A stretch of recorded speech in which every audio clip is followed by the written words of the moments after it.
Hello, welcome to part 3 of the MERLOT peer review tutorial. In this part, we will be exploring the description part of the peer review report. If you remember, the peer review report has two parts: the description, which has 7 fields to complete. We'll discuss that in this part of the tutorial. And then in part 4, we'll be elaborating on the evaluation and observation. The evaluation is a numerical rating, and the observation are the strengths and concerns. And that will be in part 4 of the tutorial. The description has 7 different fields, and we are going to be looking at each of these in pretty much detail to help explain what is expected there. We're also going to be putting these fields into the peer review report for the Cameron Balloon Factory that we were observing earlier. The descriptive overview contains at least the following 5 parts: and the type of material, the subject matter, the features, the target student population, and the learning objectives. This overview is really meant to give somebody a good synopsis in a paragraph form of what is included in the material. First of all, the descriptive overview, we have this written: describe the subject matter, features and descriptions, uses and applications. One point I do want to point out: it should be written in complete sentences and be a paragraph. As you note here, if you are reviewing an app, a mobile app, we ask you to indicate in the second paragraph whether it is free or what the cost is. It says here, mention the date that you recorded the cost, but really you record the cost primarily when you are submitting the peer review, and so that's not necessarily that important. When we're writing the descriptive overview, we want to describe the subject matter. And as you see here, the subject matter are the various business functions, including production, purchasing, accounting, marketing, and management of a real company. We also want you to look at the features. And these features are typically items that you may not have been asked about, or there's no other place to put them. In this case, we do have a teacher's guide, and there are also a lot of different resources, such as the explanations of the business functions. You can take virtual tours. There are theories, worksheets with questions, and issues faced by the company. There's also a glossary of terms that help with the balloon jargon. Obviously, I don't know myself a lot of words about balloons, so it really helped me to look at the glossary. And then finally, the uses and applications. Here we have business students can become more aware of how real businesses function, learn to make decisions about various fields, and apply theories. So this is in paragraph form. We have here, it looks like 4 different sentences in paragraph form that really somebody can look at and determine whether this is of interest in their course. Now, when it comes to material types, we have 19 different material types in MERLOT. We did not discuss these during the live presentation, so I do want to go into a little bit of detail with these today. An animation, we're going to go through in alphabetical order. An animation is just a visual representation of concepts or models or processes, and it allows the user to view the processes in either space or time. The user can really control the pace of the visual presentation, so they can go backwards and forwards and pause it and do it again, so they really understand whatever concept is being discussed. This is an example of an animation. Now, here it's not animated, but if you go to the actual site, there is an animation for all of these issues that take place in the communication process, and it is well animated. You can go, as the description says, you can move backwards and forwards from the channel and up through encoding. An assessment tool is really an instrument that's been designed to collect data about students' attitudes or their skill acquisition. These are tools that are designed for measuring some aspect of a domain. And here's an example of an assessment tool. This happens to be a nonprofit organizational assessment tool. Very clear there that it is an assessment tool. An assignment, we're very familiar with assignments in the classroom. These are tasks that are assigned to students by their teachers, and most of the time they complete them outside of class. So it would really be a homework type of assignment. An assignment doesn't really have to be related to materials that are already on MERLOT. So you can just write up an assignment and have it online and add that to MERLOT. Here's an example that somebody did, Susan Moncada, who's on the business editorial board, with one of our agreements with CERC, and they have a template basically for creating an assignment. And so this is something that you would send your students to and make that assignment for them to complete at home. A case study. A case study normally is about a company or a situation, and it illustrates a concept or a problem. It uses a real life example, and so you can really explore it in depth. Many disciplines, health sciences, I'm sure, and business in particular, use case studies to help students understand how decisions are made in a business. This is an example of an e-commerce ethics case study. And there are 4 different cases. They have resource links, but it is a case study on this firm, made-up firm, which is called Ekin. A collection is a collection of subject-specific materials, and it could be a collection of websites. It could be a collection of images. For example, a history museum or an art museum may have just a collection of pictures, which are important for students to understand. They don't really have necessarily any pedagogical content, but you can use those collections in understanding art or whatever topic is being discussed. It can also be a collection of applets. This is just a collection of quotes, really, short clips that you can use in a class to help illustrate a concept that you might be using in a class. A development tool is normally a program or an application, and it's normally used by software developers to help create, debug, maintain, or support some of the programs and applications that they work with. You probably will not be using the development tool as a type of material unless you are a developer. This is an example for somebody who uses Java to develop programs. It's a programming language, and this is a site that would be of use to them. Drill and practice. In this, users respond repeatedly to questions or stimuli that are presented in a variety of sequences. The users can practice on their own and at their own pace. They can be provided answers sometimes, but they develop the ability to perform and demonstrate knowledge and skills in the discipline. Here's an example of some exercises for ratio analysis where you can click on it and get the activity or the drill that students are expected to go through. E-portfolios is our newest type of material, and an e-portfolio is becoming very popular. It uses digital means to display your work. We're all familiar with our resumes, but e-portfolio is a digital one.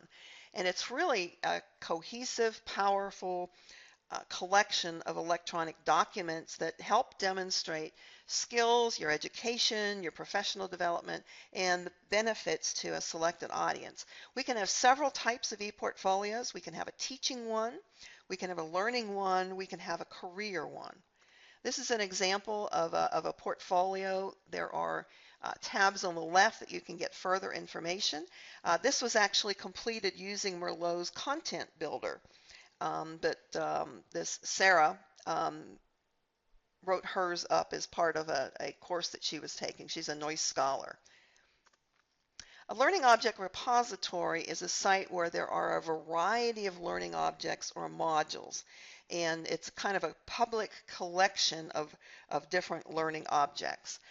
This is something we found that there are different types of materials. Some of these are CD-ROMs, some of these are connections. You see this is a Word document, and these are to know me is to love me, so it's probably a quiz or something. This is another teaching resource, so it's really a collection of learning materials for students. An online course is a site that contains a complete course. A lot of people are putting complete courses online, and some of them are offering them from the major universities in the US. So users can use the entire course, or they can use bits and pieces of it, or they can help it themselves to learn something about a topic. This happens to be one, Managing the Digital Enterprise. This won a MERLOT Classics Award, and it's a very, each of these little icons here in the center is a different module that the students can work on for this course. It also has a podcast, just a lot of extras that are available with this course. An open journal article. These are many journals now are putting their articles online, and if it is open or free where you don't have to pay for it, that's what we refer to as an open journal article. It could be an electronic journal, or it could be a URL that somebody has posted a journal article to. Here's an example of a journal article. I think this was posted from an article that was actually published, and they have it now online. Probably the authors have put it online, or somebody has put it online. An open textbook is really a complete textbook that is in online format. With open educational resources, faculty are really being encouraged to use open textbooks in their classes and also to create them. And many of these can be downloaded. Some of them are in PDF format, and some of them are just available on the web. Here's an example of an accounting class that has supplements. It's got some YouTube exercises, and then you see all the different topics across the top. But this is really just a Principles of Accounting class that is offered online. Presentation. Presentation is a lecture or presentation support materials. It could be presentation graphics, it could be lecture notes, or it could be audiovisual materials that are integrated to the presentation. It's not a standalone, or it's not tutorial materials. Here's an example of a presentation that is actually a lecture on globalization. It's offered actually by the BBC. They have a series of Reith lectures. This is an older one, but Professor Anthony Giddens was very well known in the international area. We can have a quiz or a test online. Any type of assessment that really measures learning. Some of these quizzes could have the answers to them, and so the students can kind of do a self-test. Some of them are interactive. This particular one is a learning style questionnaire, and there are just two choices, and the student goes through and clicks on the radio buttons, and they actually they submit these, and they receive an analysis of what type of learning style they have. So it's kind of fun for students to do that, and it's also important, I think, for them to understand. A reference material can be any subject-specific directories to other sites, or to text, or just general information that is found on a website. There's no specific instructional objectives or learning goals with it. It's just there to provide information. Here's an example of stress. So if you're studying stress in maybe psychology, or perhaps in a human resources class or an organizational behavior class, this is just information only so that you can find out about stress. It's something that you could use to update your own knowledge as a faculty member, or it could be a resource for students if they're writing a paper. A simulation contains specific rules that really simulate a real phenomenon. They pretend that something is happening. Users participate in an approximation of a real or imaginary experience. The users typically have to put in the initial conditions of some circumstances. They may have to work along and make decisions and realize what the outcome of their decisions are. This is a distribution simulation. There's not much available here, but students that are taking a distribution class could use this simulation and work through the problems that are there. A social networking tool is something where we've been inundated with lately with different types of social networking tools. It's really a tool that's used to build an online community of people. These people share interests and activities, and they're really interested in exploring the interests and activities of others. This is an example of TweetDeck, which is a social networking tool to manage the tweets that you have coming in, and very helpful for a lot of people. A tutorial is organized information and activities that have specific instructional objectives. So that users navigate through, it could be a workbook, it could be several modules, that it really helps them learn. They can practice what they're learning, and they can also be tested. So it's more of a learning tool that students can use primarily outside the classroom. This is an example of a guide to financial statements, a really neat site. This also won a MERLOT Classics Award, and it really walks the students through, enables them to input data. There are exercises for them to do, and it really teaches them about financial statements. It's a wonderful review tool for students to use after they've learned about it in class. And finally, workshop and training material. These are materials that would be used in a workshop. They can be handouts for the workshop or the training session. Most of the time we find these workshop and training materials in faculty development because they are meant to be used with training faculty. This is an example of a team building website. There are a lot of icebreakers, there are some exercises, and you can go to this site to help you think of some things that you could do in a workshop. They may even have some activities that you can download. So we've now looked at 19 different types of materials. I hope you've learned a little bit more now about how to classify the different types of materials. You'll also have a guide to doing the peer review you'll receive during the second week, and that will help you to have something on hand that has all of these definitions of the different types of materials. Now, on the peer review report, we do have type of materials. We have all of them listed there. In the case of the Cameron Balloon Factory, we've determined that this is a case study, so we put case study in that box. Now, one of the other parts of the description are the technical requirements. Sometimes, not always, there's a specific browser or version that is recommended by the author or a specific operating system. Some can only be used on a Mac or may not be usable on a Mac, or there may be other settings. If there are any plugins or other software requirements, this is where we should mention these. One of the things that we do ask people to do is under technical requirements, put in the browser and version that you used. And that's basically because we've got so many browsers now. Technical requirements do not include the technical skills of the user, any technical glitches or bugs, or technical usability issues such as a slow response time. So we're really not talking about how you interacted with the site, but whether you need specific information.